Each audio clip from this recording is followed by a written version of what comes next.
मिनटों में बन जाने वाला क्रिस्पी करारा और ज़बरदस्त स्नैक्स। तो होली पे इस स्नैक को बना करके आप तैयार कर सकते हैं और ये स्नैक्स लगभग 1 महीना आप स्टोर भी कर सकते हैं। तो चलिए इस ज़बरदस्त से नाश्ते की रेसिपी को हम बनाना शुरू करते हैं। तो ये नाश्ते की रेसिपी आज होली विशेष के लिए है। तो यहाँ पर अब हमने एक बड़ा बाउल ले लिया है और इसमें यहाँ पर एक कटोरी के हिसाब से इसमें शक्कर डाल ली है। तो शक्कर को हम डाल करके अब इसको यहाँ पर इस तरीके से डाल करके थोड़ा सा मिला लेंगे। और यहाँ पर अब हमने जितनी शक्कर ली है उतना ही इसमें उसी कटोरी से यहाँ पर पानी डाल लेंगे।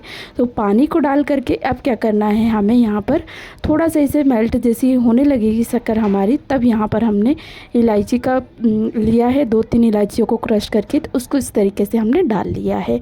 तो अगर आप यहाँ पर इलायची की जगह दूसरा फ्लेवर डालना चाहें सौंफ वगैरह का तो वो भी डाल सकते हैं। इसके साथ अब यहाँ पर हम क्या करेंगे, यहाँ पे मैंने सूखा नारियल लिया है तो उसको हाथों से इस तरीके से ग्रेटर से कद्दूकस करके ले लेंगे। तो इसके ऊपर ही हम इसमें कद्दूकस करके ले रहे हैं ताकि आसानी से इसमें हम डायरेक्ट इसको डाल सके। और डाल करके इस तरीके से जब ये कद्दूकस हो जाएगा तो देखिए जितना हमने यूज़ करना था कर लिया है और बाकी का हम साइड में रख लेंगे। तो कद्दूकस नारियल हमने कर लिया है और अब यहाँ पर इन दोनों चीज़ों को अच्छी तरीके से अब मिला करके ले लेंगे। तो यहाँ पर जो इलायची और नारियल को हमने डाला है उनको फ्लेवर अच्छा है इसलिए पहले अच्छी तरीके से मिक्स कर लेंगे जो पानी है और शक्कर है उसमें। और मिक्स करने के बाद यहाँ पर अब हम क्या करेंगे, इसमें हमें लेना है यहाँ पर सफ़ेद तिल। तो इस तरीके से सफ़ेद तिल भी हमने इसमें डाल लिया है और साथ ही में यहाँ पर हमें ऑयल लेना है। तो छोटी कटोरी के हिसाब से यहाँ पर भर कर हमने ऑयल लिया है। आप अगर माप से ले तो यहाँ पर 5 चम्मच लगभग हमने ऑयल लिया है। और ऑयल को इस तरीके से डाल करके अब सारी चीज़ों को अच्छी तरीके से फिर से मिला करके ले लेंगे। तो तिल और ऑयल को डाल करके फिर से हमने इनको मिला करके इस तरीके से ले लिया है और ये अच्छी तरीके से इस तरीके से सारी चीज़ें मिक्स हो गई हैं। और मिक्स ये सारी चीज़ें होने के बाद अब हमें क्या करना है, इसमें गेहूँ का आटा डालना है। हम इस नाश्ते को गेहूँ के आटे से बना रहे हैं तो बहुत ही हेल्दी है, कोई भी प्रॉब्लम नहीं है, खाने में आप रख सकते हैं और बच्चों को दे सकते हैं, यानी कि इसको स्टोर करके रख सकते हैं आप। तो यहाँ पर इन सभी चीज़ों को अच्छी तरीके से एक बार मिलाने के बाद हमने इसमें आटा डाल लिया है और आटे को इस तरीके से बाकी का आटा हमने साइड में इस तरीके से 1 कप भर के रख लिया है क्योंकि हमें आटा लगने वाला है। जैसे जैसे हम मिलाएंगे वैसे वैसे जैसी हमें ज़रूरत पड़ेगी हमें आटे को मिला करके डो तैयार करना है। तो पहले तो यहाँ पे हमने 2 से 3 चुटकी नमक भी डाल लिया है, इससे मीठे का टेस्ट बहुत ही बढ़ जाता है। अब सारी चीज़ों को हम मिक्स करके ले लेंगे, अच्छी तरीके से इसको मिला लेंगे चम्मच से और इस तरीके से मिलाते हुए लेंगे तो हमें समझ में आने लगेगा कि इसमें हमें आटा कितना लगने वाला है।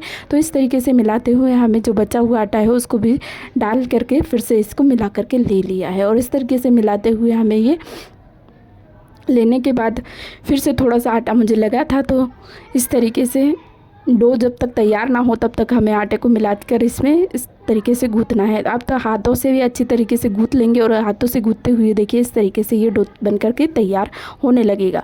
तो हम आटे को गूँथते हुए जैसे जैसे हमें सूखे के आटे की ज़रूरत लगेगी इसमें थोड़ा थोड़ा करके डालेंगे और डाल करके इसको अच्छी तरीके से जब तक आटा हमारा सेट ना होने लगे तब तक अच्छी तरीके से हाथों से गूँथ करके ले लेंगे। और इस तरीके से जब आटा हमारा सेट होने लगेगा और 1 मिनट इस तरीके से गूँथने के बाद फिर से ये आटा इस तरीके से डो जैसा बन करके तैयार हो गया है। तो डो हमारा लग करके तैयार है जो हम नाश्ता बनाने वाले हैं उसके लिए। तो अब यहाँ पर अब हमें और ये इस तरीके से 1 से 2 मिनट मलने के बाद ये डो हमारा कुछ इस तरीके से बन करके तैयार हो गया है। डो हमारा सेट हो चुका है अच्छी तरीके से। तो अब यहाँ पर इसके 2-3 भाग कर देंगे, आसानी से इस तरीके से तोड़ कर हो जाएंगे। और 2-3 भागों में तोड़ने के बाद यहाँ पर अब हम क्या करेंगे, इनको इस तरीके से इसका रोल बनाएंगे। तो हाथों से ही इस तरीके से मसलते हुए इसका एक तरीके से बेलते हुए हाथों पे ही रोल इस तरीके से बना लेंगे। और यहाँ पर इस तरीके से हमने 2 बना लिए हैं और इसी तरीके से छोटा सा एक और बना लिया है हमने। तो ये रोल बन करके तैयार हैं। अब यहाँ आगे चलते हैं हम। तो यहाँ पर एक चकोटी हमने ले ली है इस तरीके से और ये तीनों रोल को इस तरीके से हम रख लेंगे। तो अब इसको कुछ इस तरीके से शेप देना है हमें। तो ऊपर से इस तरीके से थोड़ा सा इसको उठाते हुए लेंगे और नीचे की बाजू को उसी तरीके से गोल रखेंगे। तो इस तरीके से इसका शेप देने के बाद अब हमें इसे एक एक से कट करके लेना है। तो इस तरीके से हम इन्हें चाकू की मदद से इस शेप में काट करके ले लेंगे। तो ये त्रिकोण जैसे शेप में आसानी से कट करके बन जाएंगे। तो इस तरीके से हमने सारे को इस तरीके से कट कर लिया है। बाकी बचे हुए हम जो है रोल उसको भी इसी तरीके से कट करके ले लेंगे। तो दूसरे रोल को भी हम इसी तरीके से काट करके ले लेंगे। तो ये सारे शेप इस तरीके से बन करके तैयार है। तो नाश्ता हमने इस तरीके से सारा बना लिया है और अब इसको यहाँ पर हमें फ्राई करना है, यानी कि फ्राई करने की ओर चलते हैं हम। तो यहाँ पर गैस की ओर हम आ गए हैं। यहाँ पर गैस पे एक पैन रख लेंगे और पैन में यहाँ पर तेल गर्म करेंगे। तो तेल को डाल करके अच्छी तरीके से हमें गर्म होने देना है और जैसे ही थोड़ी देर बाद हम देखेंगे तो तेल हमारा अच्छी तरीके से गर्म हो गया है। अब यहाँ पे जो हमने बिस्किट बना के रखे हैं उनका एक एक से इस तरीके से डालेंगे और डाल करके फ्राई होने देंगे। तो यहाँ पे लो टू मीडियम फ्लेम पे गैस को रखेंगे ताकि अच्छे तरीके से ऊपर से क्रिस्पी हो और अंदर से पका हुआ हो। इस तरीके से नाश्ते को फ्राई करना है। तो यहाँ पे इसको लो टू मीडियम फ्लेम पे रख के फ्राई होने देंगे और जैसे ही हल्के हल्के ये थोड़े से कलर चेंज करने लगेंगे तब यहाँ पर इनको पलटना शुरू करेंगे। तो थोड़ा थोड़ा ही इनको पलटना है। जो शुरुआत में हमने डाले हैं उनको पहले पलटेंगे और पलट करके इनको दूसरी बाजू भी अच्छी तरीके से फ्राई होने देंगे। और इसी तरीके से हमने यहाँ पर देखिए ये अच्छी तरीके से गोल्डन फ्राई होने तक इन्हें फ्राई कर लिया है और इनका कलर चेंज होने लगा है।